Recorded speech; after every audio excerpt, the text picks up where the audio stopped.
I want to do a quick little survey. So real quick, don't be shy and please don't be embarrassed, but raise your hand if you know that California has a program to develop and sell its own prescription medicine. Yeah, not many people. Okay, so yeah. As of January 1st, Californians are going to be able to buy low-cost state-branded insulin. So now you can get not only government cheese, but government insulin. This is so exciting in California. Raise your hand if you're aware that in 2026, manufacturers in California have to put folic acid. They have to add folic acid to corn tortillas to help prevent birth defects, matching the requirements already in place for wheat. This is a synthetic form of folate, and it's being debated whether exposing the entire population to a synthetic additive is wise or dangerous. Didn't know that? Yeah. Or how about SB 760, which says that California schools, K through 12, must provide all gender restrooms by January 26 with specific signage and designated staff contact points. I'm not commenting on the value of the worthiness of these laws. I'm just demonstrating the difficulty in keeping up with what's going on in your own state government, to know what let alone what's going on behind the scenes at the national and global levels. And it's certainly hard to discern in the avalanche of media what is real. I mean, you guys might all be a hologram, and I might be talking to myself for all I know. So, okay. So we assumed we were picking reality as our dance partner in life. But post-COVID, many have a significant amount of distrust in the common narrative and its sources. There are so many things we don't know about our own government, that is clear. So when outrageous things are claimed about foreign governments and our own, I am willing to ask questions and learn more. And evidently, you are too.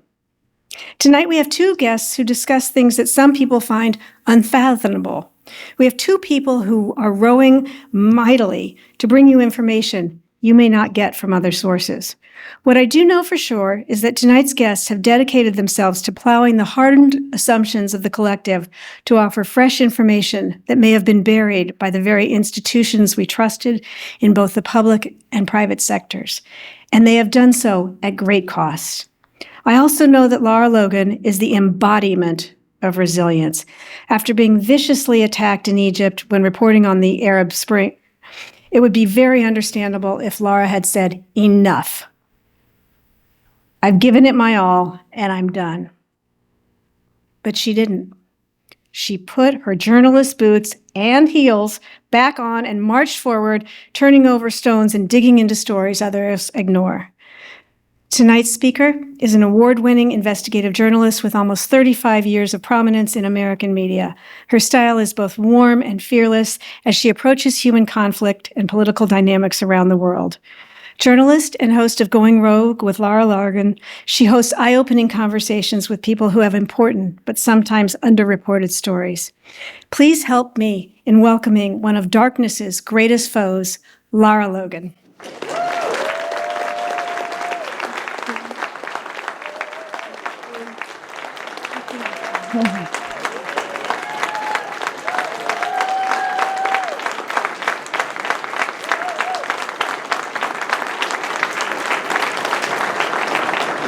And they said California was a blue state.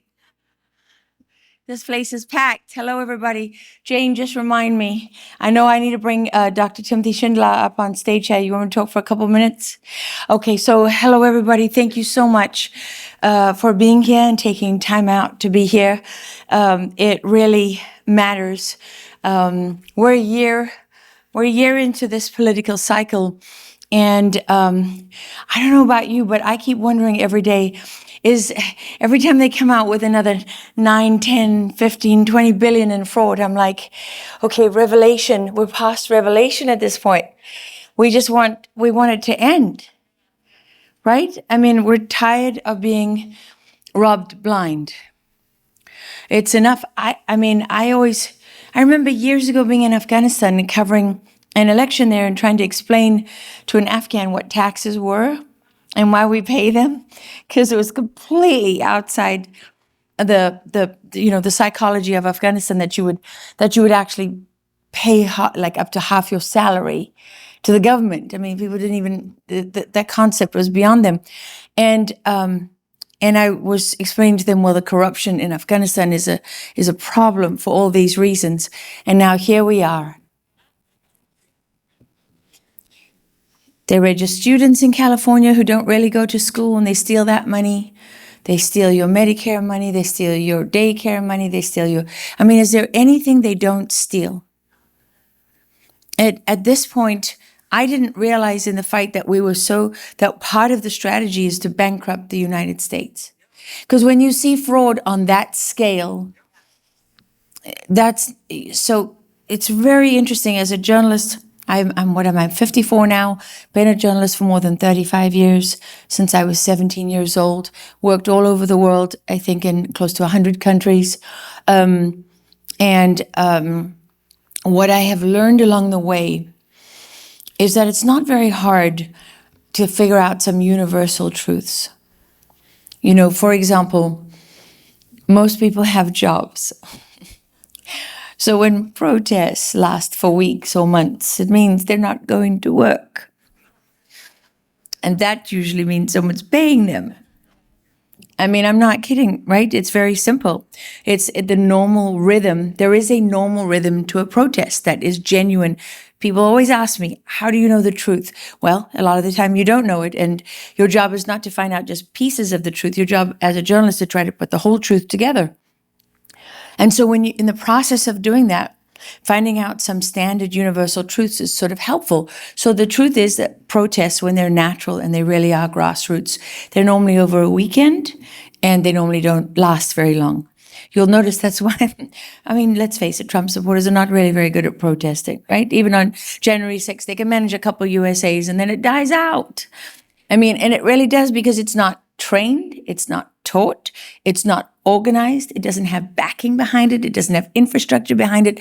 And by the way, these people have had decades to churn out little ideological robots from our universities who are really only qualified to burn down buildings. They didn't teach them anything else. And by the way, half of us put them on pediatric pharmaceuticals. Ever wondered why Antifa is full of skinny white kids? Because you gave your son amphetamines when he was 10. And it suppressed his appetite. And he never grew up to be big and strong. He grew up to be a drug addict. And you sent your kids to college to get an education, and guess what? They never came home. And nobody said why. What happened to my child? Instead, what they said is, don't talk about that at Thanksgiving because we don't want to upset anybody at the dinner table. Didn't we? When you look at the United Kingdom right now, you wonder about the British Empire, rampaged across the globe, conquering nations. And now I'm going to have to be very well behaved and not say it the way I really want to say it, which is quite visceral, involves bending over. But let's just say it. That's what they're doing. It's called unconventional warfare, or hybrid warfare, or asymmetrical warfare. It has many different names. And what it is how you conquer nations without firing a shot. So let's stop waiting and pretending that we're not at war. We are in an existential fight for our survival, which is a war. And unfortunately, today, one of the biggest differences from when we were growing up is that we face a coalition of adversaries. Nobody that we're fighting works alone anymore. So, for example, if someone is critical of Islam, they get attacked in the media. Well, isn't that curious? Because I'm not aware of any Muslim organization being in control over the mass media. Who controls that? The left control that. So what does that mean? That means when you act here, there's an action here, and the response is here, it means these people are not controlling that. So what does that tell you? Well, it teaches you about the infrastructure of these things. That is an alliance. That means that for some reason, the people who would be strung from buildings for their blue hair and trans surgeries in across the Islamic world are now aligned. And I'm not saying this to be partisan in any way, shape, or form. We're way past the point of, for somebody like me as a journalist. Now, if you're a political activist or politician, or you're running for office, or, you're in a voting bloc, that's a different way of looking at it. But in terms of understanding the truth, my job is to go beyond partisan politics and figure out, what are we really facing? Like, how can the Republicans actually be in control of the House and the Senate and not be issuing subpoenas? How come Fauci hasn't been called to testify? Why has Anthony Fauci not been forced to testify? Millions of people died because of that vicious, vindictive, murderous little son of a bitch dwarf. Okay?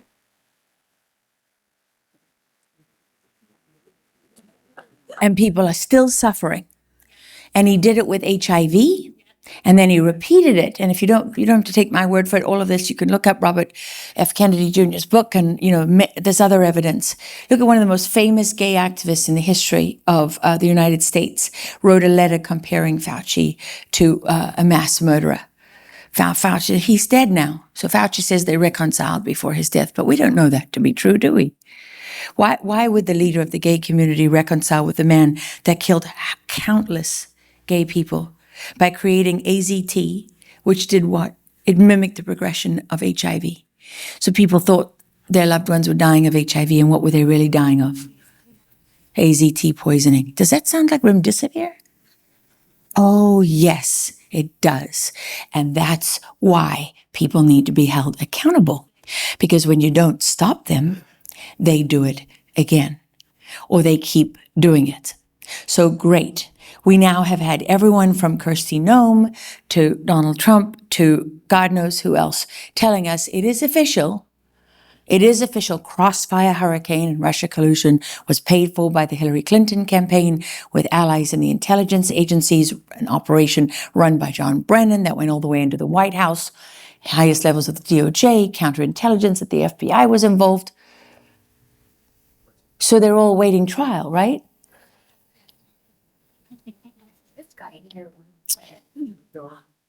It's really not that funny.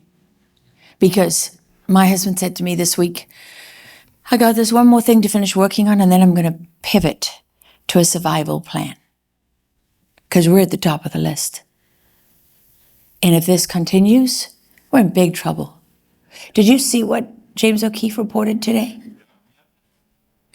Okay, so for those of you who didn't see it, an undercover reporter was able to capture a Secret Service agent who is currently on the Vice President, J.D. Vance's security detail, talking on camera about his movements, sending pictures, photographs from the official plane while the Vice President was on board, revealing his movements. I wish I could pull this thing out. Look, I don't want anything between us when I talk.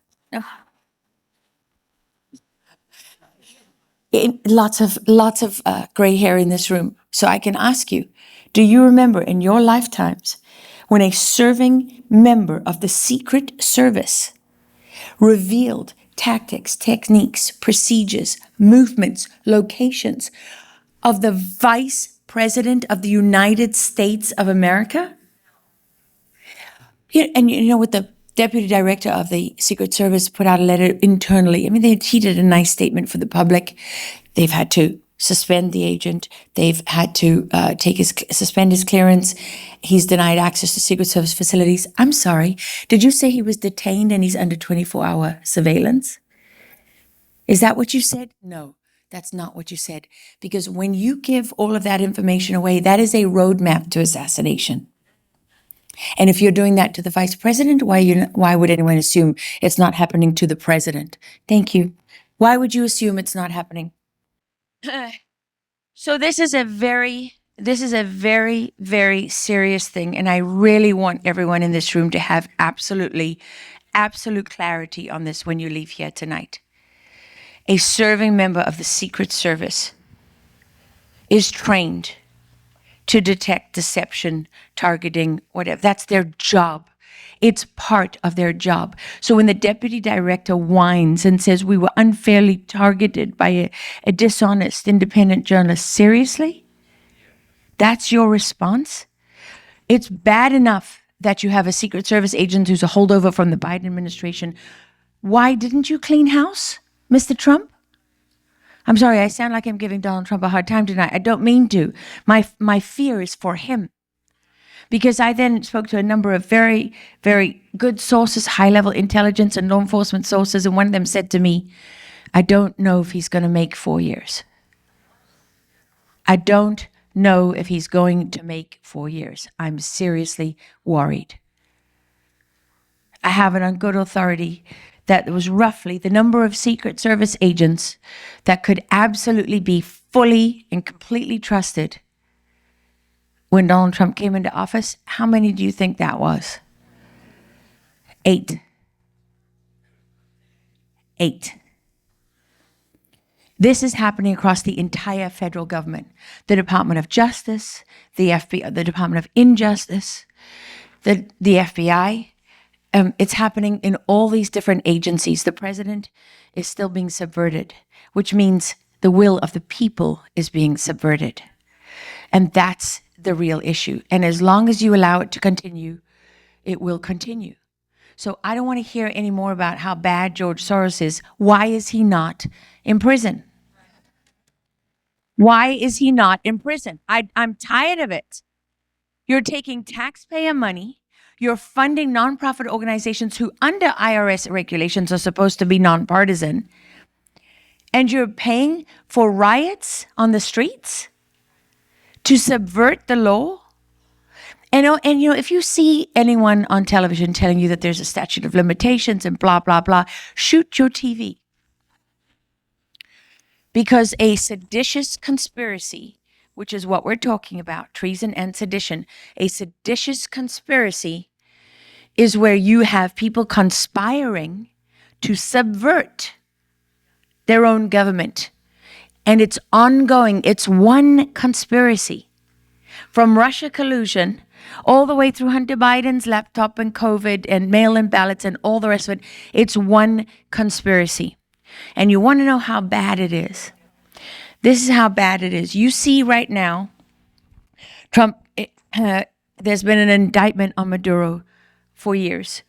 Trump goes and do you two need a room? Just checking. They're not even listening to me. Okay, so it can be arranged. There's a green room just off the corner that's a little chilly, but you'll survive. No? Okay. I'm just kidding. You can see I'm really naughty. I know. I have to be good on TV, though. I try really hard to behave. So the United States acts on the indictment of Maduro and goes to arrest him. How many people feel like they understand why we did that? Okay, so that's not very many. What would we say? Maybe 20% in the room? Maybe? Okay, and who has no clue? Yeah. Okay, that's honest. If I didn't do this job, I wouldn't have any clue either. You know why? Because our media has failed us. Because journalists are so concerned with destroying Donald Trump and anyone who voted for him that they don't do their jobs anymore. They obsess over every word that he says and the ballroom at the White House and whatever else it happens to be at that moment. And what they don't do is tell you that in 1999, when Hugo Chavez was voted into power, that was the beginning of the rise of the Marxists in Latin America, right? Not that there weren't Marxists before. I'm talking about in a modern political sense. Backed by who? Well, what happened a few years later when Chavez was facing a referendum? His friends in Cuba and Cuban military intelligence came and said, you're in trouble. You're going to lose this referendum. But don't worry, we've got the solution for you. And what was the solution? Well, they had learned how to rig lottery machines. Shock, horror, right? And they said, and we've adapted that software to voting machines. And that's when Smartmatic was born in Venezuela. And you know, a few years later, I mean, Venezuela was so heavily involved in American elections that the Treasury Department put a ficus, FICUS, investigation on them. And they began to fight it, and then they realized, no, we really can't fight this because we really are a Venezuelan company founded with Venezuelan money, run in Venezuela with Venezuelan engineers and leadership, and so on, and so on, and so on.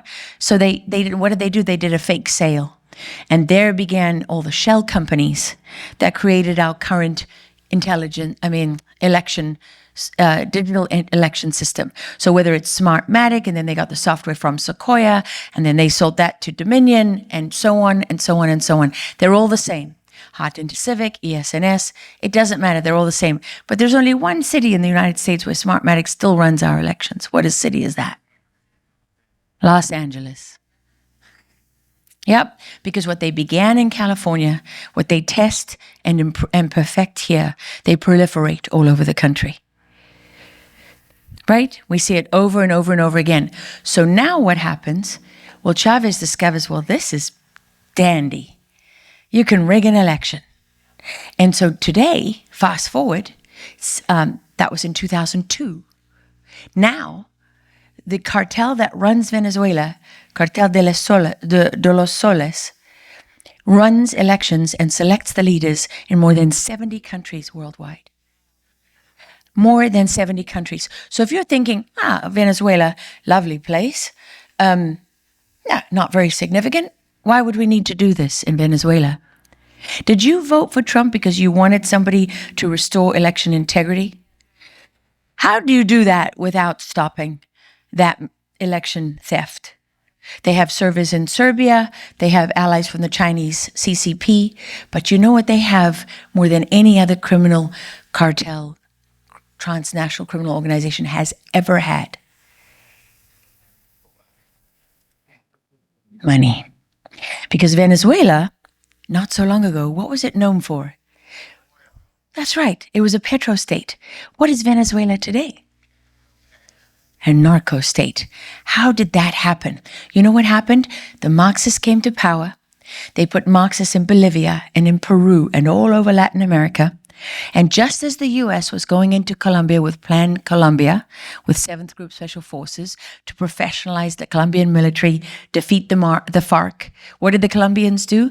And the Colombians are impressive. I've been in the jungle with the junglas, who are their jungle forces. I've been up with their para-rescue in the mountains. I've been all over Colombia. And I saw it for myself. These guys are amazing. They took what the U.S. taught them. They cleaned up their army. They cleaned up their police. They stopped massacring civilians. They defeated the FARC militarily. And what did that do? Remember Pablo Escobar? Medellin used to be, how many murders a day? And now it's like down to next to nothing. One of the safest cities in the world now. So what did the FARC do? Well, they had proliferated their military tactics to other cartels and organizations, especially they worked with the Iranians. And they came with the Cubans, and they came to Chavez, because now they couldn't move their cocaine so easily anymore. They needed somebody else to run it. So who took it over? Venezuela. And who created the cartel? What was it created out of? In Venezuela, if you're a general, you don't have a star on your shoulder, you have a sun. Cartel of the Sons is the cartel of the military generals. And it's more like 3 mini cartels run by 3 different military generals. These are not your average drug addict. These are not your narco guys that you're used to seeing that are running around snorting cocaine in the movies with girls half naked around them. This is another level. And so they run the drugs, they run the cocaine for Bolivia, for Peru, for so on and so on. And they flooded Mexico with it. Why? As a form of hybrid warfare. Because what's the other thing? I made that joke about kids in Antifa. But what do you think it does to a child when you put them on amphetamines when they're 5, 6, 7, 8, 9, 10, 11, 12 years old? It suppresses appetite, so they really do never grow up to be big and strong, and it turns them into drug addicts. That's what it does. So no wonder when they run out of pediatric pharmaceuticals, because now they're in college or they're in the workplace, where do they go? Where do they get their drugs? You know what people do not do when they're doing lots of drugs? They don't hold down a job. They don't run for Congress. They certainly don't write letters to Congress. They don't do any professional sports. They don't join the military. starting to make sense now? How did China lose Taiwan? Because the British brought in opium from India. Chinese knew all about opium, but it was the opium from India that destroyed them. That's how they lost it. So who knows drug warfare better than anyone? The Chinese. So if you watch CNN, you will have seen them say, well, it's so odd, Trump saying this about, these blowing up fentanyl boats because, yes, the Venezuelans are moving a lot of cocaine, but they're not involved in fentanyl. China got the precursors for fentanyl from where? From the pharmaceutical companies that moved all of our manufacturing to one nation state. They put their CCP people in every business that's in China. If any of you do business there, you know that to be true. Fentanyl was created by a Belgian pharmacist in the 1960s, 1968. It is a hospital drug. Why do they use it in surgeries? Because what does it do? It gives you a very quick high and a very quick down. So it's very good for surgery when you want someone knocked out and then bring them back quickly. So the Chinese learned how to make fentanyl because we gave them everything. Every industry that went to China, we gave them everything. And they began to send it at the end of 2011, beginning of 2012, they began to send it in the mail to the United States. DEA, most agents didn't even know what it was. They didn't recognize it because it had never been a street drug. So when Trump went in the first administration out over to Davos and he said to Xi Jinping, leader of China, you have to stop with the fentanyl. And he said, sure, no problem. You know why? Because the Chinese pharmacists and chemists were all over Sinaloa. They were all over Mexico. And they were teaching the Chinese. They were teaching the Mexicans how to make it. You know how sophisticated the cartels are? Their kids are studying pharmaceuticals in American universities and then going back and making pharmaceuticals today that I'll tell you what they do, that the pharmaceuticals God made don't do. They hold on to you and they never let go. Your children don't stand a chance. The days of being able to smoke a joint at a party or whatever it is, those days are over. You're playing Russian roulette every time you pick up a drug. That's exactly what you're doing. Marijuana today is not the stuff that grows in the ground. It's all enhanced. And DEA 5-6 years ago couldn't find heroin that didn't have fentanyl in it. So they farmed it out. The Chinese farmed out the production of fentanyl to the cartels. Why? Because it's not about the money. The Mexicans have the geographical location right into the U.S., but it comes from all over. And who makes those fake pills? We know. Where does it come from? The pill presses, the dyes, the little numbers that they have stamped on it to make it look like it's a Xanax or a Percocet, all comes from China to Venezuela, and they ship it beyond. They control the whole lot, because by the time the FARC came to them, they were pretty much on their knees. So they created Cartel de los Soles, because you know what happened? Same time? Invasions of Iraq and Afghanistan, what happens to the oil price? And Venezuela's criminals are now drowning in petrodollars and narco money. $2.7 trillion in liquid assets in 26 years for Cartel de los Soles. So that is where the money comes from to steal our elections. Because, by the way, we all know who they work with in the U.S., don't we? Who opened the door? Who opened the door for them? Gavin Newsom in California, but Biden administration. What does open borders means? It means the end of nations. It means the end of sovereignty. That's why they have to demonize everything that relates to nationhood and sovereignty and everything else. So what you are looking at now is no longer just this cartel. Cuban military intelligence works closely with the Venezuelans. Who has bases inside Venezuela? The Iranian Revolutionary Guard Corps. Bases where Venezuelans aren't allowed to go. Access is controlled. How do we know this? Because the former head of military intelligence for Venezuela is sitting in the Southern District of New York in a prison. He's offering up all this information. Guess how interested the DOJ is in that? Haven't even interviewed him. got him in on narco charges, but we don't want to know anything about how you're stealing our elections and how you're collaborating with our enemies. Oh, let's see how the Iranians are mining uranium in Venezuela. What are the three big assets the Venezuelans have? They have the gold. It's not just the money, they have the gold as well. And now, of course, the narcotics. So what you're dealing with is Iranian Revolutionary Guard Corps, the CCP, the cartels. I mean, every time you look around you and you see a problem that we face, it's so important to understand that it is a coalition of enemies. Aragua, I want to shoot every journalist who calls them a gang. They are not a gang.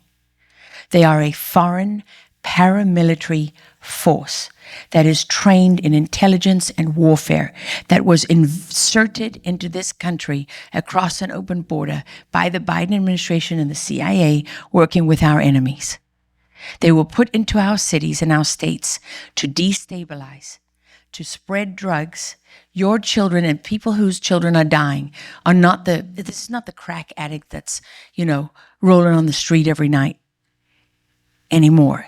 This is the 12, 13, 14-year-old girl that takes a Xanax because someone at school says, this will help you with your anxiety, which, by the way, is created by the tech companies and social media and every stupid school psychologist and therapist who tells you that you need a drug for everything and doesn't teach you basic life skills. Like this is the hand you were dealt, deal with it, right? Basic life skills. You're responsible for what you do. So what happens? What you're looking at is today, the Islamist, leftist, globalist alliance. They're all working together. And their main goal, I saw something ridiculous yesterday. Somebody showed footage from New Jersey of people raising some Islamic flag over the city hall in a city in New Jersey, people yelling Allahu Akbar on the steps. I know a lot of Muslim people. I lived in Baghdad for 5 years. I lived in Afghanistan. I worked all over the Middle East, Central Asia. I've been to Indonesia. I've worked in the Islamic world. I have never seen people do that. When you have enough mosques, why are you praying in the street? Because somebody directed you to do that. Because somebody is using your places of worship as command and control nodes for an invasion. That's what they're doing. That doesn't make every Muslim person out there a threat. In fact, it's quite the opposite. They're being exploited and used just like we are. So that's why it's so important for us not to fall for it. The more emotional you feel when you watch something, the more you were designed. That move was designed to make you feel. Just ask the plain, simple, logical questions. And a man who has asked plain, simple, and very logical questions very methodically and documented that very methodically is Dr. Timothy Shindelar. I interviewed him on my podcast, Going Rogue with Lara Logan. I am the worst at promotion because I work for a network and we expected people to watch us. And now I have to, promote things, and that's hard because I'm not good. I suck at that. And I'm really good at being a journalist. It's all I want to be. And now I have to have my own company and I have to run my own show and I have to do ads and all these things to survive. And everybody's celebrating the rise of independent media. And we're all poverty stricken and no one's covering anything. What happened in North Carolina after Trump came to office? Did they fix the issues there? What's happened in the Palisades? What's happened? We don't do firsthand news reporting anymore because there's no money in it. Journalists don't have money. They don't have backing. They don't have corporations behind them. We're all like little mini Lone Rangers hoping we're going to make it. Watch how fast they're going to try to take Nick Shirley down. And somebody said to me, can you get hold of Nick Shirley for me? I want him to investigate some complicated thing. I said, what does Nick Shirley know about that? I said, did you not notice he had a guy with him that had a book that had done years of investigation? Because that's what good journalists do. They find the smart people who really know their stuff. And they figure it out and they learn over time and they acquire a beat.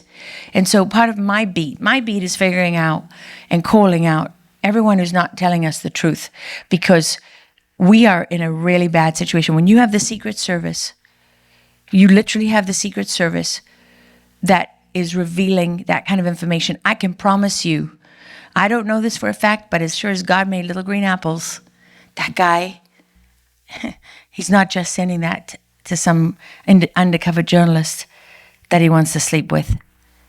If he's doing that, which is such a violation of everything you stand for and all of your training, and then you're risking your entire career, you're not just doing it for that. You've already done it for somebody else. If it's for a foreign government or it's for a foreign adversary, that's treason. If it's for, I don't know, like maybe the people that leaked the information to the guy that was smashing windows at the vice president's residence, which is, oh yeah, by the way, protected by the Secret Service. Maybe those things are connected. So I would just urge you now. I want Tim. Where are you? I want to introduce Tim. So I had the real true pleasure. Come on over. Of interviewing Tim on my podcast. And if there's anything that goes by too fast, and you want to, it takes.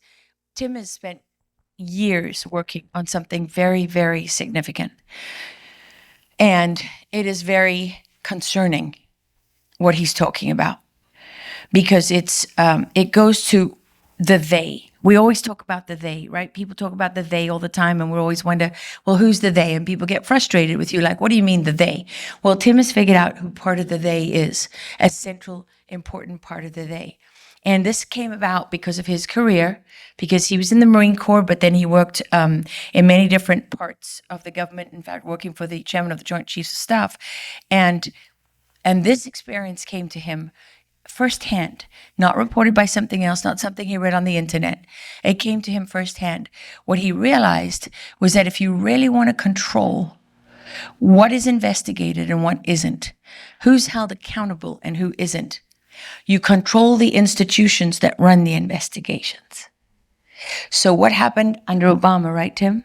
Yes. It created the Council of Inspectors General, where all good investigations go to die unless it's Donald Trump who's in trouble. How did Lois Lerner get away with politicizing the IRS? Because that died on the vine at the SIGI. And so Tim we're going to have a conversation about this. He knows the material so well. He's risked everything in his whole career, and he's still doing it. And it is hard work, and it is thankless. But he will explain how this has been documented in public records. If you want to know where a lot of the answers lie to how we got to where we are right now and what we're facing, it lies with the National Archives, which they have tried to cleanse and manipulate, which is a crime, and not unless you're never going to be held accountable, and then you can do whatever the hell you like, apparently, and you could just keep doing it. So I'm going to let Tim talk to you for a few minutes, and then he and I will have a conversation. Again, I want to thank everybody for coming and taking time out of their schedules. Every single one of you has had this thought, okay? Who is running it? How do they do it? Why do they do it? Well, the answer is simple. If I had all of you people here, and I had to control all of you, what I would need is one individual.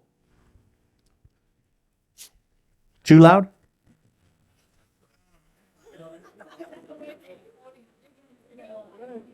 Man, this is a hard crowd. Wow. Hard crowd. If I needed to control this group, I would need one individual who had the authority to conduct investigation into you, to do audits, to determine what would and would not be investigated. I just need one. Just one. We have 15 agencies. In every agency, guess how many inspectors general there are? One. So he is a super empowered political operator. That means every single federal employee has to go to him. And if you are a federal employee, as a condition of your employment, you must report fraud, waste, and abuse. It is a condition of your employment.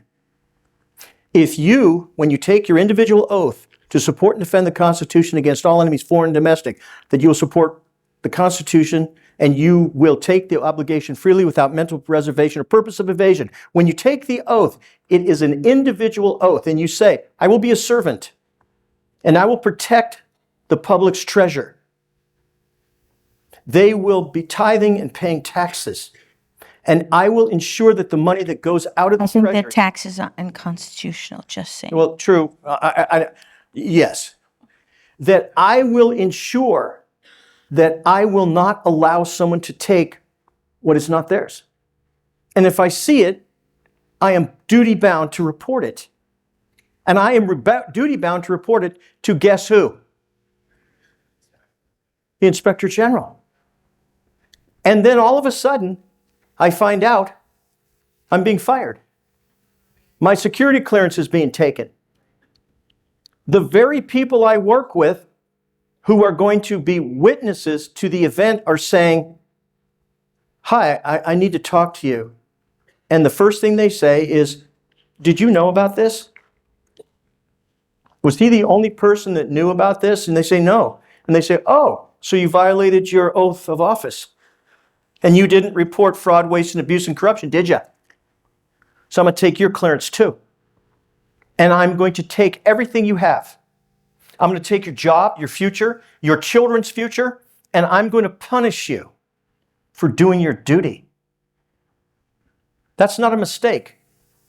And it's real. And it's happening to thousands of good Americans.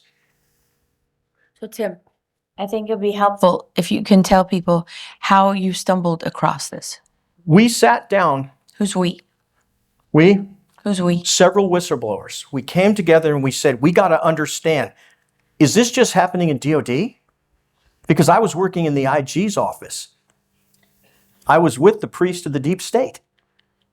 You know, the singular power. We sat down and we said, how can this be that every single whistleblower says the same thing? Well, we had an advantage. One of the advantages was we had the educative ability to take a look at the problem set, and we said, is this just symptomatic to one IG shop? Tim, could you explain how you became a whistleblower and why, and where you were working at the time, what you were doing? It's easy. I'd just come back from Afghanistan. Before that, I was in Iraq, and I had helped... And Tim was a colonel in the Marine Corps. I helped write the stabilization plan, which was going to be what we called the 10-year transition decade, which is where we were going to turn over authority from the United States to our partners, the Afghan government. That was my third tour in Afghanistan. I'd done a tour as a military advisor for their chief of staff of the Army, the 4-star general of the Army. And then I'd come back again and again. And the chairman of the Joint Chief of Staff directed me there and said, we want you to go there and help do this. So I did. You were a by-name assignment, right? Yes, I was a by-name assignment from Which the in the chairman, military is a big deal. from I the mean, chairman of the Joint Chief Your of Staff. superiors, your commanding officers have specifically requested you by name because you are exceptionally qualified for that task. And Admiral Mullen, He won't say it, so I have to say it for it. Admiral Mullen said, this is the most important job we have. And he, being the singular authority of the military at the time, right? Chairman of the Joint Chiefs of Staff said, I want you to tell your wife goodbye. Tell your kids you'll be back when I tell you. And I want you to go back to Afghanistan again. And that's what I want you to do. And that's what happened. And that's when you discovered what? You know, did the sea bag drag and said, adios, mama, see you later. And boom, gone a year, another year, year. And what I noticed when we were there was something horrific. I was there to write the stabilization plan. In other words, I went to the Inspector General. So I got hired at the highest general schedule you can be, a GS 1510, meaning it's the highest you can get. Direct hire. Boom, there you are. And my job was to plan the oversight, meaning what would you going to look at? You know, what kind of things would we have to do in Iraq and Afghanistan? And the first thing I noticed was I was told, you're not going to be able to talk to USAID. And I said, but I have to, because they are part of the stabilization plan. And as we transfer kinetic military operations, they will have to take over. I can't do that. Well, I have to talk to the State Department. But the State Department is running the political piece. It was like big military, small political. Then it's big political, little military. And we do a transition, very complicated, but it's essential to return the kinetic piece of military operations over to civilian authority, sort of like we do here. And we did this. And so I'm looking at it and I'm like, why can't we talk to these people? I don't understand. And they said, well, they'll tell you what they're going to do. And I said, that's not a plan. I said, a plan is when we all sit down together and we figure out what we're going to do. So when we give it to the commanders that are going to execute it, they understand that we understand what they're doing. What year was this when you were working on this? That's 2016. And I was very, very uncomfortable. And I looked around and I said, holy cow. And I took a look at the people. Now, what was important was they were using a special authority under the Congress, which allowed them to select people and pay them direct. In other words, not permanent employees, bringing employees on, like me. And I looked around and I was like, what is your expertise? Well, I was a nurse. Now, nurses are important, okay? But not in strategic planning. Okay, I looked at the other guy, what was yours? Oh, I used to work in a bank. Well, do you have any experience? No, but I got paid and I got hired. Does any of this sound familiar to you people? And I was like, well, that's not going to work for me. And they're like, it's just put an X in the block and we'll all move on. Just get it done. And I was like, no. I mean, there's people who've paid with their lives for this. When we say American treasure, we mean the material treasure, but we also mean our children, the husbands, the wives, the mothers. This is part of our treasure. I said, how can I sign it? I said, I refuse. I will not sign this out. I will not put my name on it. And they were like, oh, you need to think about that, cowboy. And I said, I'll tell you this. You're not going to tell a Marine colonel, and you're not going to impress me by yelling. That's like yelling at a compass for pointing to the north. It has no value. I'm like, just bring your lunch. You're going to be here all day. It's just not going to happen. And I said, you two are professionals. Now, granted, you didn't fight over there, and granted, you weren't doing arduous public service, but you're getting paid by the federal government, and you're supposed to be professionals. And this is wrong. And we can't do it.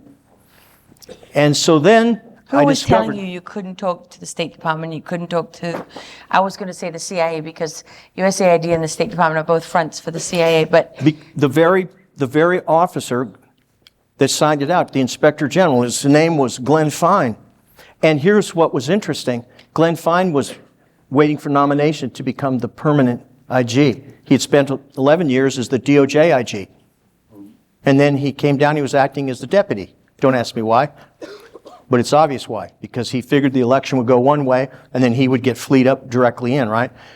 And he knew, because he had been told by Michael Horowitz, who was running the SIGI, he was directed to do the strategic planning. And the SIGI is the Council of Inspector General? Yes. Which is? It is the controlling center for all IGs. So let me help you. 15 agencies, right? One IG in each. We don't even know how many bureaus, boards, and commissions there are in the federal government. Did you know that? And I'm being dead serious. If you type it in, if you think I don't know what I'm doing, and say, give me the exact number of agencies, bureaus, boards, and commissions of the federal government. We don't know. But I do know this. Grok just explodes if you ask that. If you want 1.4 million people to comply and do what you say, you put an IG in there. And the IG can walk around and he can literally say, I'm hearing some things about you. I think I might need to investigate you. Might need to take your clearance. Maybe you might be up to some anti-American activity. Who knows? Who are your friends? I'll tell you what. How about we interview them too? And your family. And then all of a sudden, gone. So what's truly happening is this. There is an established wealth extraction system in our government, And everybody needs to understand it. You already do understand it. You can't lose trillions of dollars. How do you lose trillions of dollars when you do it 24/7, 2,080 hours a year? You don't. So for it to work, you have to have a system where anybody who performs their statutory duty and tells you that somebody is doing fraud, waste, abuse, or corruption, you have to get rid of them. And that is exactly what they do. And it's getting worse. So anyone that tells you that people who volunteer to perform public service are all bad are absolutely wrong. There's thousands of dedicated public servants, but I'm going to give you a definition right now, and you guys need to understand this. If I wish to change the policy of a government, and I use coercion and intimidation to change the policy, and I target a group, does anyone here know what that's called? Coercion and intimidation to change the policy of the government. Subversion. That is the definition of domestic terrorism. If you think I'm wrong, look it up. So if somebody is targeting a group, say federal workers, with intimidation and coercion to not perform their duty, I am subverting the government. That is subversion. And if I am subverting the government, you just need to ask yourself why. Why would somebody want to subvert the government? Well, I can tell you. It's to protect the wealth extraction system. Is it really that complicated? Explain what you mean by wealth extraction system, Tim. We send money all over the world. USAID. One of the purposes for doing the strategic planning we were doing was this. We were spending hundreds of millions of dollars doing construction in Afghanistan. We were literally constructing buildings that never even got built. And here's why that happened. Because they couldn't go outside the embassy to go check the performance of the contractors. Because they were afraid, because it was dangerous, so they never went to go see them. And so the contractor said, I can't perform the job. So we cancel the contract. You pay me. I did my part. I was a contractor, so here I'm going to build it. I can't build it now, so cancel the contract. And I saw that myself on the battlefield. Done. So people think this is, they get all excited and all bent out of shape. And then I'm saying, wait a minute. Didn't in 1944, the three leaders of the free world, at that time, remember, it was all free. It really was. Stalin was not the Stalin that he became, not in 1944. And neither was the President Roosevelt or Winston Churchill. And they all three sat down and said, we're going to have a brand new global currency. There's no aliens here. There's none of this nonsense. It happened. And they said, we're going to let your currency go all over the world. But it's all going to be pegged to the US dollar, and it's going to be worth $35 an ounce of gold, and the United States is going to hold it. And you guys can do whatever you want, but it'll all be traded in dollars, and it will be handled in gold. And the United States will hold the gold. And so everyone in the world, I'm talking the entire globe, they said, well, I don't really like this. And the President of the United States at the time said, well, it doesn't really matter because we're going to do all the reconstruction, right? Europe was in shambles. Japan was in shambles. They said, we're going to do the reconstruction. So they made a bank. And that bank was called the International Bank of Reconstruction and Development. This is important because when you go in and you bomb something and blow it up, the International Court said we have a responsibility. Our responsibility is to rebuild it. It didn't say develop whatever. It didn't say that. So in Afghanistan was the perfect example of what we refer to as the self-licking ice cream cone. We blew it up, we rebuilt it, and then we said we're going to change their entire culture and we're going to reconstruct a democracy that looked just like ours. And the Afghans who had gone through 10 years of Soviet war, then followed on with the United States. Civil War in between. Yes, I knew these people. I worked with them. I lived with them. I wasn't always with a military unit. There were many times when I was just with Afghans all by my lonely. And there was an incident we had where an IED went off and, it was not really good. And so all the Afghans got out and they decided they needed to pray. Well, guess what? So did I. It was ugly. And so they're like, oh, are you going to convert to Islam? I says, no, I'm not converting to Islam, but we all worship the same God. I mean, I was with you. So, yeah. But it doesn't mean we all have faith, we all have differences, but we're coming together. The point that I'm trying to make here is that is what's happening. So now we're saying, I don't understand why they're not investigating. I don't understand why they do an investigation and nothing happens. We just got done doing another review. And we took a look. Remember, I'm not interested in whether you're a Republican or a Democrat or you don't vote or whatever. I don't really care. I seriously mean that. I don't. You can do whatever you like. It's America. America. So I'm saying this. I looked at this and I said, well, what happened to the guards? I mean, that's very bad.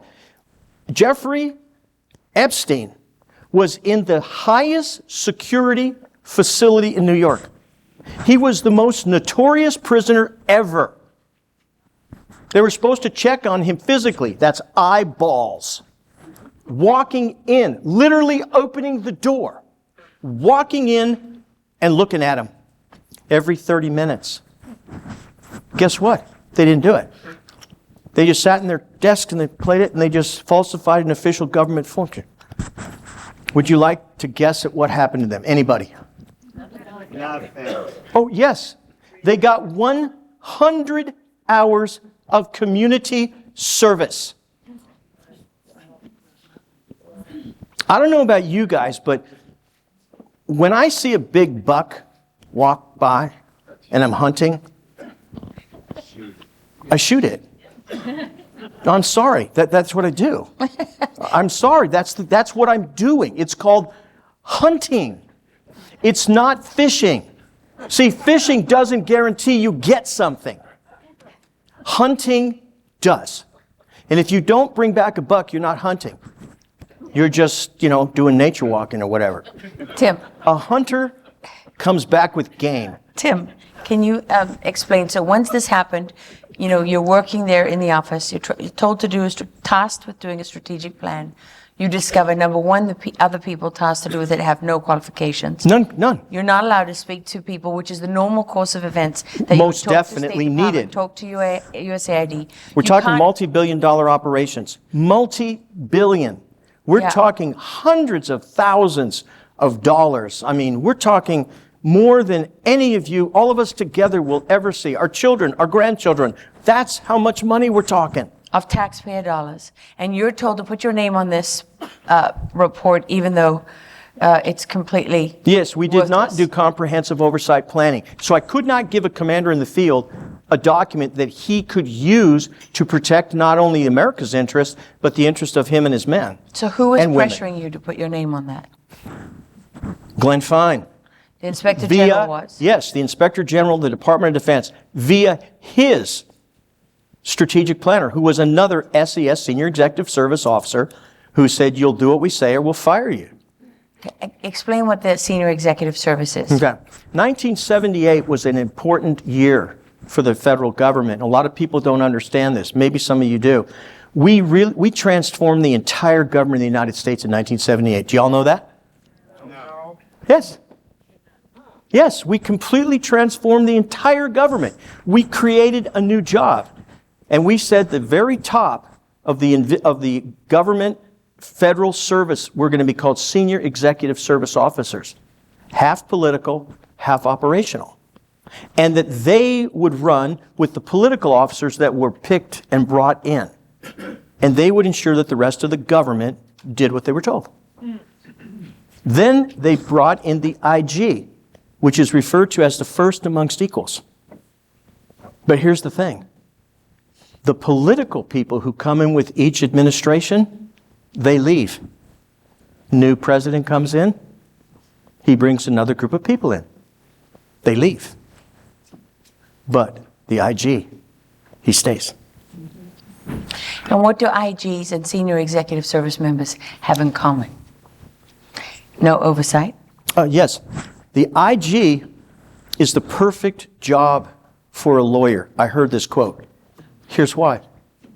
If you are a lawyer or you become a judge, you always worry about oversight. In other words, if somebody actually remits what you do. So if you're a judge and you make a mistake and you take it to an appellate court, they can strike down what you say. IGs don't have that. An IG is never oversighted because he is controlled by the SIGI, which is the IGs.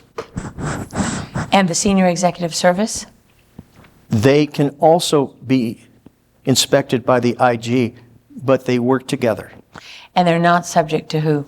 Congress. That's Oversight. correct. Not subject to oversight. The only one who can stop one of these senior enlisted, the senior officers, the special senior executive service, is the IG. So the IG... And they give themselves, they set their own salaries. Yes. Yeah. I think Obama added 12,000 members of the SES, right? There's only one job. In the whole time George the government Bush was added a being lot, brought too. down in the Reagan administration and in Bush 1, the only group of people that did not take cuts were the IGs. They grew. They literally grew. Now, I want you to understand the linkage here. They don't say this to you, but I want to make sure that I'm clear. And if I'm not, forgive me. I'm just a simple Marine. If you work for the federal government, you take an oath of office. You are required, as a condition of your employment, to report fraud, waste, abuse, and corruption. You report it to the IG. You report it to the IG, I take away your future. I take away your children's future. I take your home. I take everything and I blackball you and you never work again. That's the price you pay. And then everybody says, well, the government's having a little bit of trouble, but, maybe, it's acceptable. Well, wait a minute. What about civilians? The majority of the civilian people. Well, here's what we discovered. Somebody says, I'll volunteer to be a poll judge, or I'll be a poll watcher, or I'll be a precinct judge. And guess what they do? They take an oath of office, which means they're performing a governmental function, right? So since they're performing a governmental function, they see something wrong and they say, hey, this isn't right. I see something that's wrong. Maybe that truck with 75 tons of ballots is not good. So I want you to do something. You're the judge, and I'm telling you that's happening. Do it. It's your job. And something happens to them. They excommunicate him, push him out, not do this. Well, guess what? The First Amendment of the Constitution of the United States, thanks to a man by the name of who? George Mason. You got it. George Mason. And he said that every American has the right to petition their government for a redress of grievance. Can you tell me what's a better redress of a grievance than saying there is fraud, waste, and abuse occurring? So, okay, let's go back to your story. So you won't sign your name, you resist the pressure, you become a whistleblower. Yes. And so I immediately talked to many other people, and they said very similar things. And I said, well, wait a minute. I was in the DOD IG. I didn't grow up there. I just went to do the job. And I started talking to some people, many. And they said, well, this happened to me. And they said, you did, and you committed a mortal sin. Because you sinned against the priest of the deep state. You told the IG he was wrong, and you weren't going to play ball. So we went through this whole process, and then they said, if you sign a non-disclosure agreement, we'll fix this for you. Mm-hmm. And I said, I can't. And they said, why not? I said, because it's illegal. You can't make me sign a non-disclosure agreement. Read the law. The law says you cannot enforce a non-disclosure agreement on a whistleblower. And you are the guys that enforce it. You enforce it. That's what we're dealing with. So if you wonder why the chief executive lopped off the head of several IGs, now you know why. So But then, that's- when you say you found a lot more, Oh, yes. how many? Hundreds. And so we said, wait a minute. It's in the Treasury. It's in DOD. It's in state. It's in aid. It's everywhere. And we said, what are the chances that the same system is operating? Well, the common denominator. You know, it looks like a duck. It quacks like a duck. It acts like a duck. It's probably a duck. So that's exactly what we did. And we met these people. And the first thing I noticed is it was the same names. Horowitz. Yes, Michael E. Horowitz running the SIGI. And he was also the DOJ IG. Do you remember Horowitz? Yes, he running everything. And so I was like, wait a minute. So when you stepped back as to what like Lara was saying, and then you look at this, you know, like not as a Marine would, but maybe like as a smart person in the Air Force or whatever. I said, wait a minute. If there is really a Marxist plan to overthrow the United States government, and the policy of the U.S. government is transparency, which is assured via the Freedom of Information Act, and investigation and prosecution, which ensures integrity. Why, it appears to me that they're attacking both.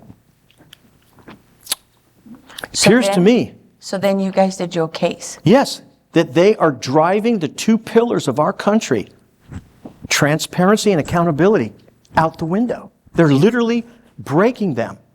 Now, if I were a Marxist planner, what we would refer to as a fellow traveler, and I met somebody and I said, I'm a fellow traveler, he would say to me, so am I. And we would know each other. And I would say, do you remember Rudy Dusky? And they would say, of course we remember Rudy. Rudy's the one that wrote the plan. He's the one that told us that we would never overtake the United States with violence and force. He's the one that told us as he counseled the Black Panthers, SDS, remember Patty Hearst, remember all this? And he said, you will never take the United States by force. You must drop your weapons and pick up a highlighter. You must become a part of the system. Become professors. Infestate and procreate. That was 1960, 1961. Now, how many generations is that? 70s, 80s, 90s, 2000, 10, 20. The new left has been operating longer than the old left. So Tim, how did that lead to your court case? Can you explain what that's about? We finally put all the cases together and we said we finally figured it out. It said this is the largest violation of the First Amendment that this nation has ever seen. Every single whistleblower had their First Amendment rights violated. Every single federal employee lost their property. Remember? Life, liberty, or property. Well, your employment as a federal employee, that's property. And they say that we can't take your life, can't take your liberty, can't take your property without due process. So the very people who say they're giving them due process were the guys that were taking it. They say, you got due process, you're out of here. So this is what they did. So we saw this. So we got everyone together and we started the cases. And we know we had 750, which, by the way, is not 750 anymore. How many now? Close to 900. After our interview, right? And we're sitting here. Remember that guy from Jamaica? I love that dude. And he goes, welcome back. Come, welcome back. Have fun. Welcome, come. That's what's happening. People call me all the time. I'm dead serious. And they say, hey, I was at the Financial Review Board. I was at Treasury. I was at DEA. I was at State. This is what happened to me. And I'm like, I know. I said that we asked the DOJ to prosecute on behalf of the American public. I'm going to repeat this so you understand. We asked the DOJ. This was after the President of the United States came out with an executive order that said, I'm going after weaponization of the government against the American people. Well, I'm an American person. They went after me, and it kept going, all of them. And Pam Bondi, who was the Attorney General of the United States of America, came out with an Attorney General memorandum that said, we will go after corruption inside the federal government. And then she stood up a weaponization working group and said, these are the people that are going to do it. At the same time they were doing that, an assistant United States attorney was telling a federal judge in the District of Columbia, you need to drop this case because this case is against the DOJ. Which And I was like, your wait a minute. case. Yes. I'm like, wait a minute. You used to be the assistant to the old U.S. attorney. You were the assistant to the same attorney who was the longest serving U.S. attorney in the District of Columbia, appointed by none other than Barack Obama. Who was doing the January 6 persecutions. Yes. How on earth did you get this case? So I said, okay, fine. Then present your evidence. And we did. And we said, there it is, Judge. We have all these evidence. It says what the violations were, who did it, when, where, all the evidentiary base developed. It's all there, right there. So we welcome you. We welcome the opportunity to come forward to the court and show exactly what we have. Well, that was weird because we went and the judge we got was a judge that had actually had a congressman put a petition in to have him impeached. Tell them who. You won't believe it. Who was the judge? Ali, a Canadian-American citizen. Working with? Boasberg. One of Boasberg's, and it's referred to as Boasberg's bunch. His boys. Yeah. One of Boasberg's boys. Boasberg's boys. And we're like, so the first thing that we did was this. We said that assistant U.S. attorney from the Department of Justice didn't even work for the U.S. attorney because she hadn't been sworn into office yet. So you're talking about, so just to explain the context of that, this is after Trump has set up the executive order and Pam Bondi has established the weaponization working group within the Department of Justice, which is run by Ed Martin. So what happens is Tim takes their case into court, and at that point, the U.S. attorney had not been appointed yet. Became 2 days later, Judge Jeanine Pirro was put in that job. But when they went into the courtroom, she had not been appointed yet. That position was vacant. So the man who was her deputy, or the man who was in the deputy position, goes into the courtroom, and he tells the judge they don't want to investigate. That's right.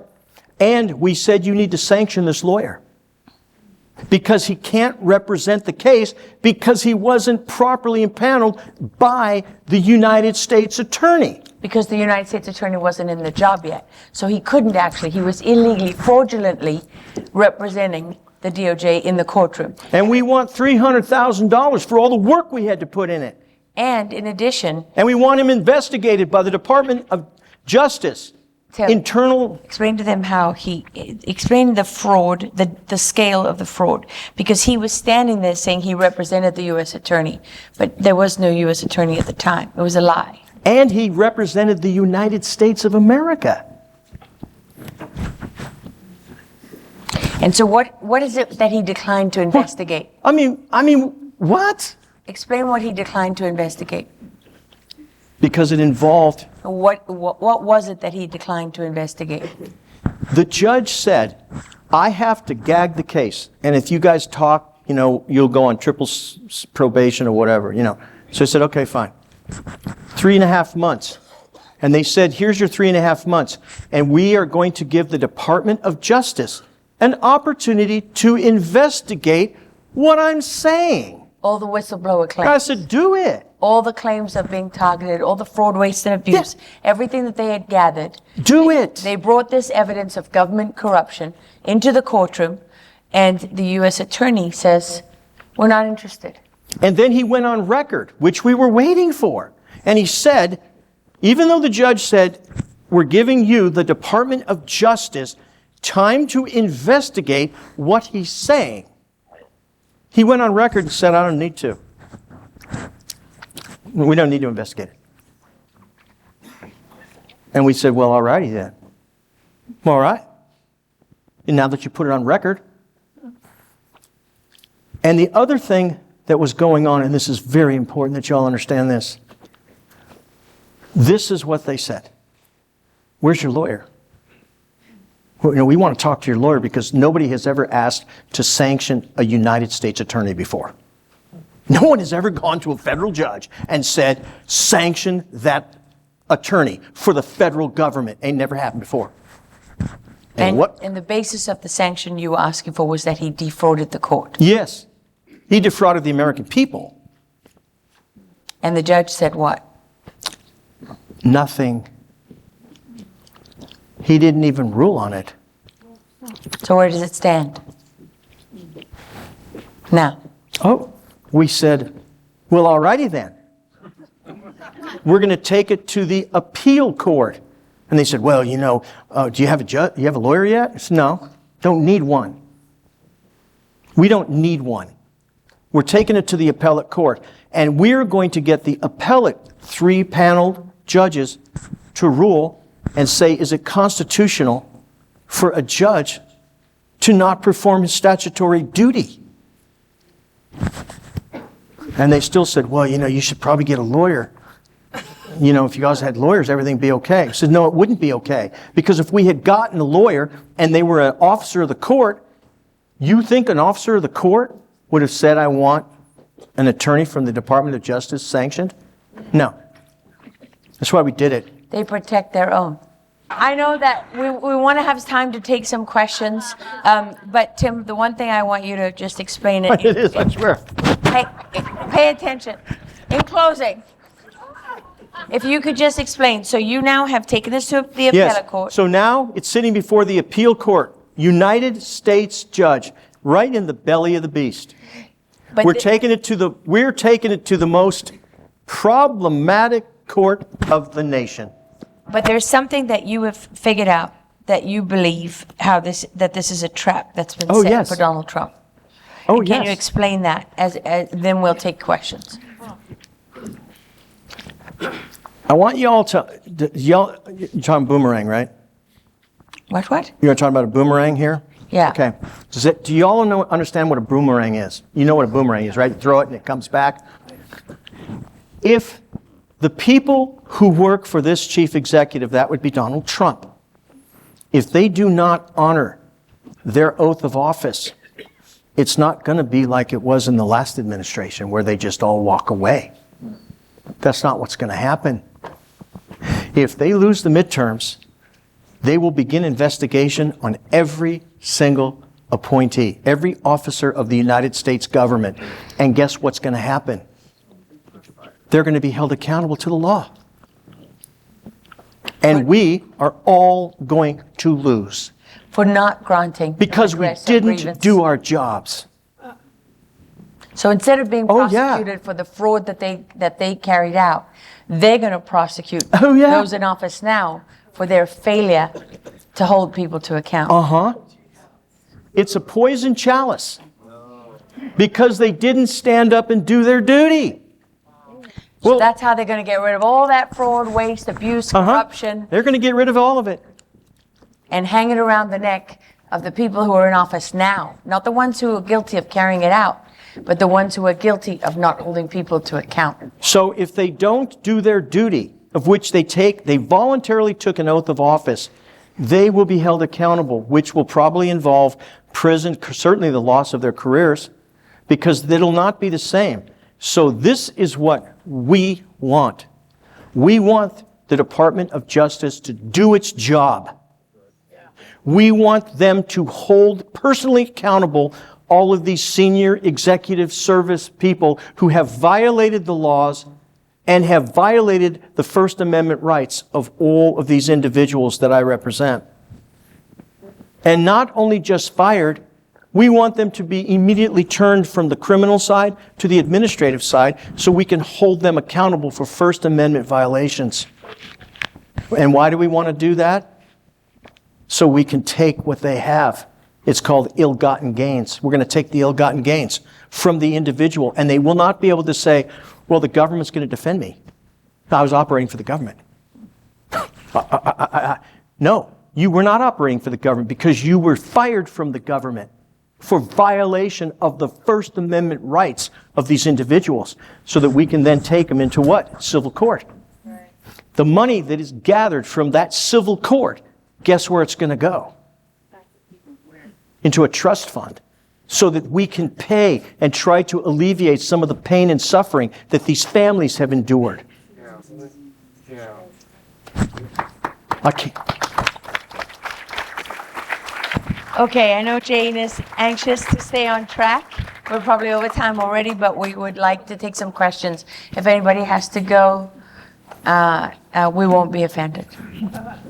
I was really surprised that the Attorney General's had an awards dinner, let alone that Fauci was the guest of honor. So this was something that I mentioned at the meeting we had before, where the Inspector Generals have an annual gathering. 2 years ago, their guest of honor was Anthony Fauci. Would you ever wonder why the NIH didn't investigate Anthony Fauci? Well, now you know why. So when you say, what Tim's talking about is it's not just money, it's everything. It's control of everything. Because if you want to run a scandemic and kill people all over the world and get away with it, that's how you do it.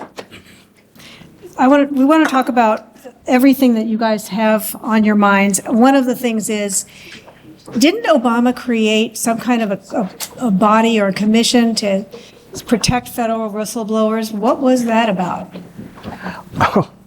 Well, federal whistleblower laws long predate Obama. But didn't he create something that was supposed to protect Yeah, we them? call that the salt lick.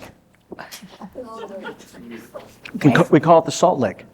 Because when you go hunting, it's illegal for you to run a salt lick during hunting season. So what you do is you keep the salt lick there until the day of hunting season. And then you go right back to where it is, because the deer don't know it's hunting season.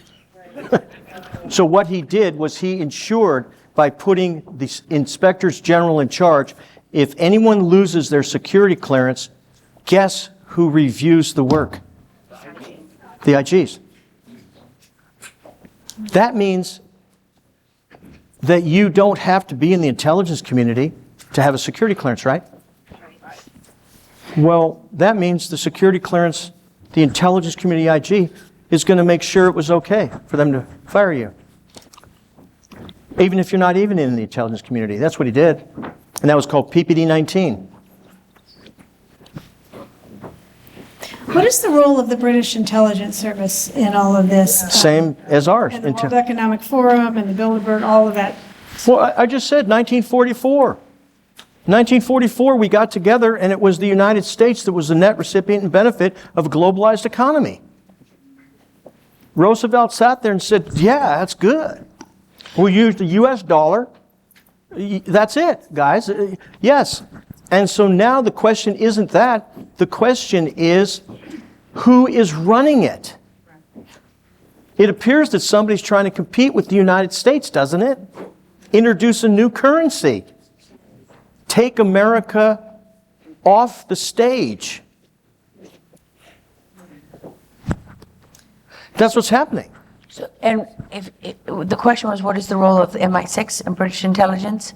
Well, I mean, they're heavily involved. You only have to look at, for example, one of the most recent examples is Russia collusion, right?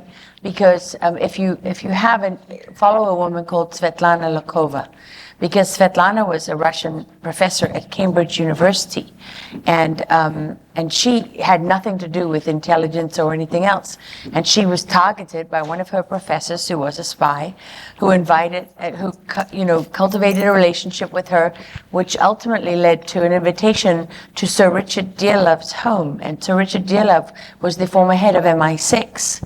And he had a house not far from Cambridge, and she was invited to a dinner with the head of the Defense Intelligence Agency of the United States of America, General Michael Flynn. And those of you who have followed Crossfire Hurricane and Russia collusion will be familiar with this. But it was that dinner where they tried to paint the picture that General Flynn had left the dinner with Svetlana, that they'd taken a train together to London, and that he was having an affair with a Russian honeypot. Well, poor Svetlana was not a honeypot at all, and was not working for the Russian intelligence services. And a few years later, when they dragged this narrative, this false narrative out, she was pregnant with her first child. And suddenly the whole world thought she was a Russian spy who had had an affair with General Flynn, and her entire life was destroyed. And how do they do that? They use academia as a cover. In fact, they just had another meeting at Cambridge. They hold summits, and they hold workshops, and they hold conferences, and they invite everybody over. And our intelligence services and the people in the United States government who are guilty of treason and sedition are working hand in hand with British intelligence. That's exactly what's happening. And they use academia as a front and a cover. All of these policy institutes and this and that, all of these organizations, they're just receptacles for foreign spies and American spies. And With they, such innocuous sounding names always, right? well, innocuous sounding names or names that just, are so that obfuscate, right? The National Endowment for Democracy. The National Endowment for Democracy is a globalist subversion organization that is guilty of treason at the highest level. So what do I mean by that? Well, for example, when Trump was busy negotiating with the head of the former Democratic Republic of Congo about mineral rights, there's protests in front of the palace. Who pays for that? The National Endowment for Democracy. There's protests all across social media slamming Trump for that. Who pays for that? The National Endowment for Democracy. Whose money is the NED using? All taxpayer money. And this is outside of USAID. The African Development Bank, same thing. I mean, you cannot imagine the extent to which we have been robbed blind, Yes. abused, and enslaved by these people. So that means you have to have a system to control it. How many people know what the Institute of Policy Studies is, an IPS in Washington, D.C.? Yeah. How many people know? Training ground for How many spies. people know and have ever heard of the Pentagon Papers? Yeah. Every one of you, right? Well, you want me to tell you something you don't know? The Institute for Policy Studies was formulated by a man by the name of Marcus G. Raskin. Marcus G. Raskin was trained by a doctor by the name of Guy Rexford Tugwell. Dr. Guy Rexford Tugwell was one of the 3-member brain trusts that worked for President Roosevelt. Guy Rexford Tugwell's job was to literally transform the agrarian nation and move huge sections of America all around as part of the New Deal. That was the professor. Oh, guess who Marcus G. Raskin's son is? Yes, and if you think about that plan, think about what just held up the big, beautiful bill. What was one of the big holdovers was that the Democrats wanted to remove $50 billion from rural hospitals. They're still working on that plan. What does that mean? Well, think about it. If you don't have rural hospitals, if rural hospitals cannot survive, because what's been happening is like Methodist and all these big HMOs are taking over rural health care. Well, it means that, for example, when you have a pandemic, you won't have rural hospitals like you did now that say, we're not wearing masks, that's ridiculous. Right. Because now you're controlled by a central body, right? That says this is the policy of Methodist, must be implemented everywhere. Guess what else you won't have over time as your rural hospitals shut down? You won't have any kids born in rural areas. No one will be from a small town. 15-minute cities. Everybody will be from a city. So how do these things work together? Well, it's very simple. I mean, nobody asks why Open Society Foundation is in 126 countries all around the world. What does Open Society mean? It doesn't just mean no borders. What is happening at the same time? Well, the World Health Organization wants to set policy for the world. So that means unelected bureaucrats, appointed bureaucrats, many of whom lack obvious credentials for those Senior positions, executive service people now created in set. 1978. now set the policy, health policy for the world. And what do we hear all the time? Every problem is now global. You can't have a local solution to anything anymore. Climate, it's a global issue, right? And all the rest of it. Okay, well, why then Why then do we not know about the 2 Dutch guys who got so frustrated that there was still so much plastic in the ocean? Everybody's in a race against the straw with these stupid paper straws, right? And you can't have a plastic bag. And isn't it terrible? Because look at that plastic circulating the ocean and everything. But how come 10, 5, 10, 15, 20 years after we all can't have plastic shopping bags anymore, it's still circulating the ocean? So what did they do? They got satellites. And they monitored the satellite technology, because what they decided was, well, you know what? I know how we can save the ocean from this plastic. We can stop the plastic before it gets to the ocean. Logical, right? Yeah. Yes. So what did they do? They said, well, we got to find it then. And they did. And it was coming from 3 rivers. More than 80% of the plastic in the world's oceans comes from 3 rivers. I'm going to get this wrong, but 2 of those rivers are in China, and the other one is in Indonesia. Yeah. So you can stop 80% of the world's plastic. We can all enjoy our plastic straws, and you can stop more than 80% of that plastic if you're honest. Yeah. But they're not honest, because the plastic isn't really about the oceans and the birds and the fish and all the rest of it, is it? It's about a global control system that is also, by the way, a wealth extraction system. Yeah. It's all the same thing. So you want to know, it's the globalists, which is the blue, the leftist, which is the red of the Marxists, and the green of the Islamists. And I say that because I have a friend who spent 2.5 years underground training to infiltrate the global cult at the UN level. You know what faction he was tasked with infiltrating? The Islamic faction. So I'm not saying that because I'm anti-Islam or don't like, Islam or Muslims or anything. Nothing could be further from the truth. I lived in the Middle East because I loved the people. And yet what we have is people being exploited for a globalist alliance, a red, green, blue axis, that you can see them working in concert. Because on the surface, it makes no sense for people pushing transgenderism to be also be advocating for Gaza. Because in Gaza, they throw people like you off the top of buildings and let you die a long, slow, horrible death. And no one cares. Please. Well, I just want to point out that there's no more glaring example of wealth extraction than $700 million going through the Minneapolis airport, almost $1 million a day in cash for 2 years. Mm-hmm. It's just staggering. I mean, if you got on that plane with $20,000, that's nothing. I couldn't get dry hair shampoo through TSA today. We're talking $1 million, no problem. Laura couldn't get here today with her shampoo. But let me ask you a question. That doesn't make sense, does it? Let me clarify something. There are 50 states. Fix is in. Guess who's responsible for that stuff in that state? The IG. The IG.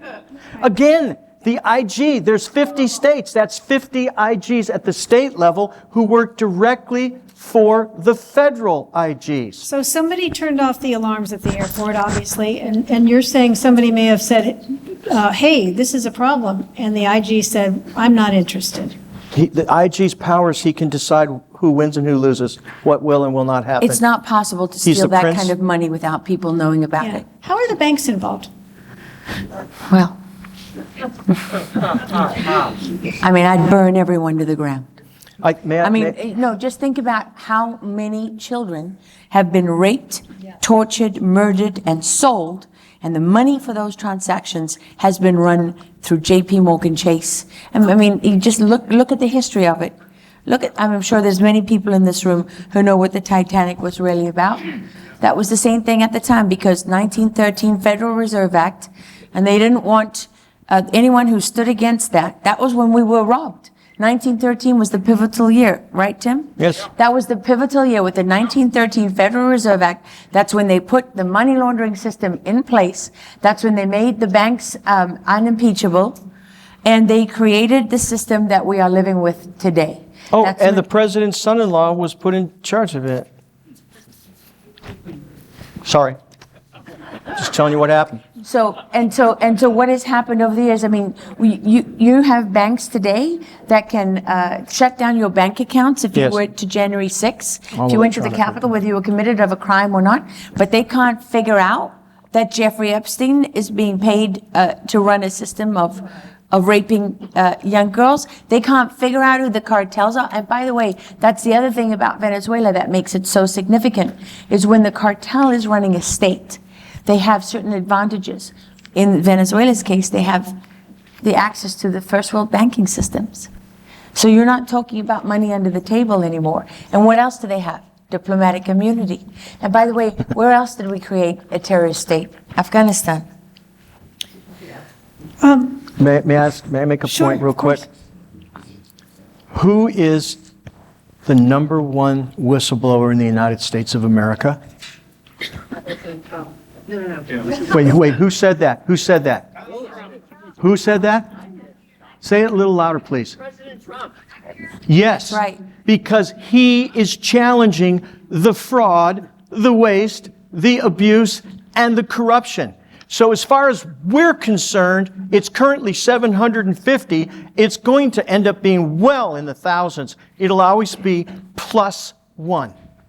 Because the President of the United States did not give up his constitutional right to petition his government for redress of grievance, which is the First Amendment right he's exercising, even as the chief executive. And he's saying, hey, you know, that's a lot of money that's just going down the sewer. I think there's something going on. And there's people that he put in, the career bureaucrats are like, oh no, everything's fine, man. Everything's good. Everything's good. Are we going to get that bonus raise this year? Everything's good. Everything's good. It's right around you guys. It's right in front of your face. It's right there. There's a lady who asked at the very beginning, I know a lot of people have this question of what can we do about it. So this is what I would say to you is, first of all, you are the most individually powerful people on the planet. Yes. There is no Bill of Rights in Europe. I have a very good friend, Eva Langenbroek, she's a gorgeous young independent journalist from Holland. If you could hear Eva talk, you would understand what I'm saying right now. There is no First Amendment in Europe. People are going to jail for 9-10 years for Facebook posts. But they were able to systematically run rape gangs that raped generations of young British girls with impunity. But yet you go to jail for 10 years for a Facebook post. And I want to share something with you that is brutal, but you need to hear it to understand what we're talking about. These are not grooming gangs as they were called in the media. I don't know what people think grooming gangs are. So what is it? You talk nicely to someone so that when you ask them out on a date, they say yes. No. These are people who systematically draw young girls in for the purpose of raping them, sometimes to death. So one of these, I read the transcripts of the trials because I try to figure out what the truth is.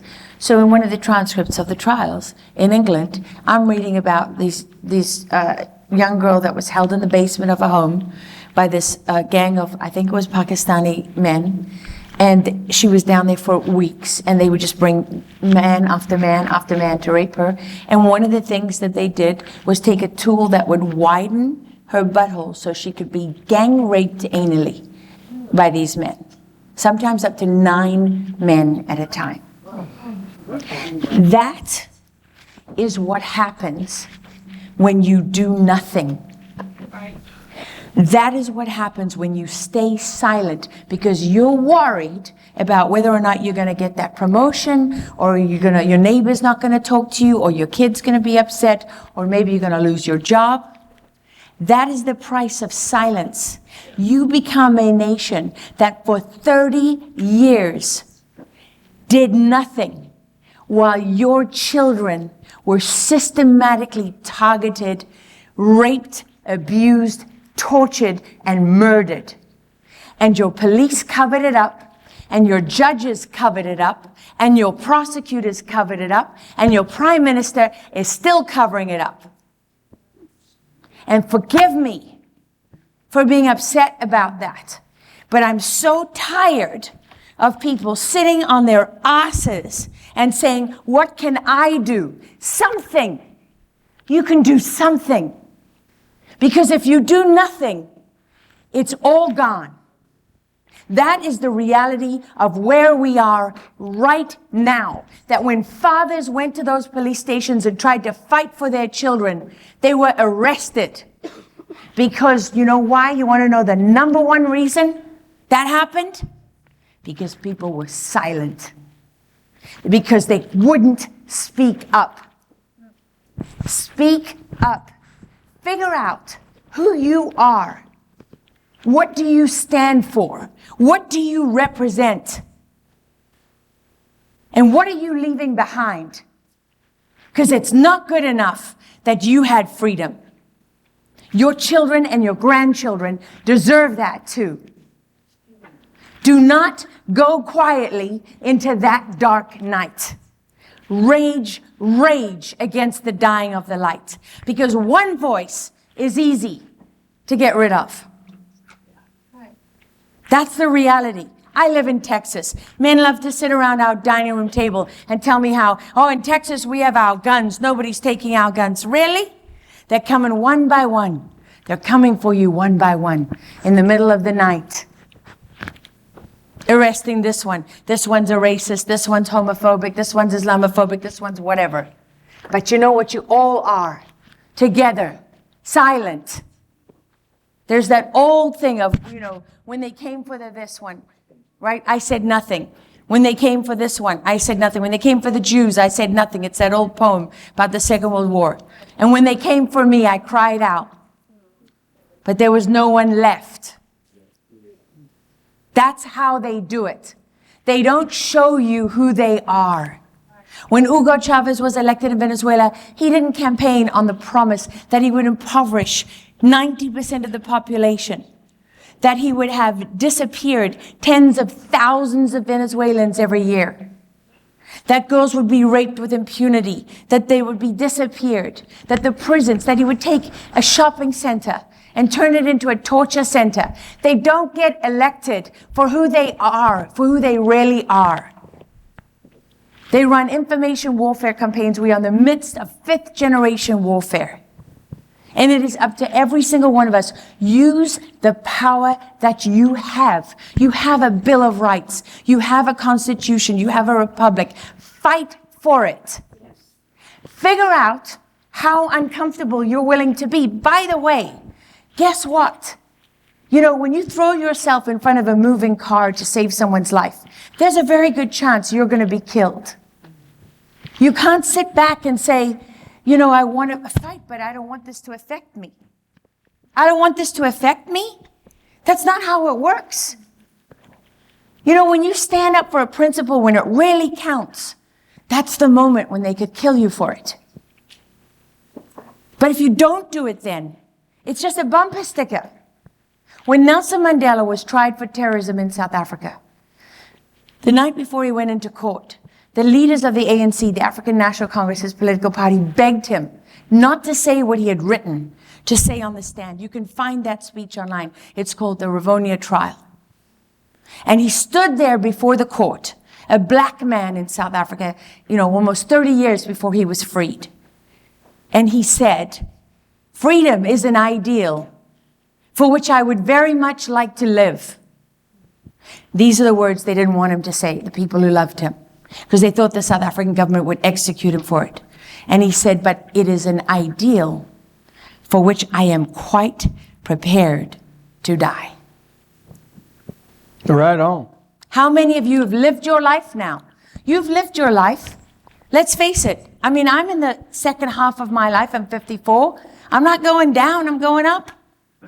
What are you afraid of losing? What are you afraid of losing? We are herd animals. We find safety in numbers. It's not in our nature to hold up our head so it can be shot off. So I understand. But all I am going to say to you is you have more individual rights and legal protection than any other citizen on the face of the earth. The fact that you don't fight for it is on you. Right. And there's no way to do this without getting uncomfortable. And by the way, it's not so bad. Mel Gibson said once that the number one thing most people fear is public humiliation. And I've had plenty of it. That's the reality. That is the reality. It's not so scary when you do it. You know, there's that story of the Wizard of Oz. What happens when they get to the end of the yellow brick road? How big is the wizard? He's not. They are not as big as they make you think they are. They project power. They take control of the media so they can project power, so they can seem bigger than they are, and they lack two things. And I don't know about you. It's nice to go into battle with weapons. It's nice to go into battle with money. It's nice to go to battle with superior numbers. David beat Goliath, did he not? Because he went into battle with two things. One was the truth, and the other was God. I know we live in the godless state of America in many respects. Because here, this is the home of Marxism, communism, right? This is the incubator of Marxism. And Karl Marx, who was hired by Henry Rothschild to write a system of social control, was an nihilist in terms of God and faith, because it is the single most powerful motivator on the earth. When Saddam Hussein went into battle in Iraq against Iran, Iran lost 1 million civilians, and the Ayatollahs never had to worry. Why? Because they put God in the face of the war. And Saddam, after that, began carrying around a Quran, because he was like, well, it worked for the mullahs, it's going to work for me. And he was right. Because faith is such a powerful motivator. And you know, if you want to know, these people who are revealing themselves more and more and more every day, you see it in the music industry, you see it in Hollywood, you see it everywhere. What do you see? The rise of Satanism. And what do Satanists fear? Do they worry about Buddhists? No, they couldn't care less about Buddhists. Do they worry about Jehovah's Witnesses or Mormons? No, they don't worry about any of that. There's only one thing they worry about, and that is God. It's the only thing they worry about. And why do I mention this? Because we live today in a time where all of us are quite happy with accepting that children are bought, raped, and tortured to death for money. And we just say, well, that's a fact of life. Is it? It's just a fact of life? That's who we've become? Is that who we've become? Your children are being taken from you right under your nose. We're this close to being like those men in the United Kingdom that didn't stand up and protect their women. Years ago, it was reported that there were rape gangs on New Year's Eve raping in Stockholm and Sweden and across Germany and Denmark. And what did they do? They suppressed it all. And it's still happening now. It's still happening now. There is only one truth. So figure out who you are. Figure out what you're prepared to do. Figure out what you're passionate about. And do something. But it starts with speaking up. Do not be silent. Do not be silent. Because your silence is a victory for the enemy.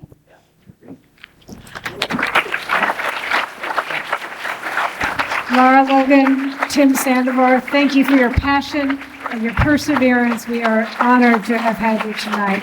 Lara Logan, Tim Shindelar. Thank you, Jake. Thank you. Thank you for watching our presentation. Please like and subscribe to our channel to get updates on new speakers, and consider joining the Liberty Forum of Silicon Valley. You can do so at our website. If you don't want to join, but want to support the principles of American liberty, you can make a tax-deductible donation via our website. The links are in the description. Thank you again, and stay free.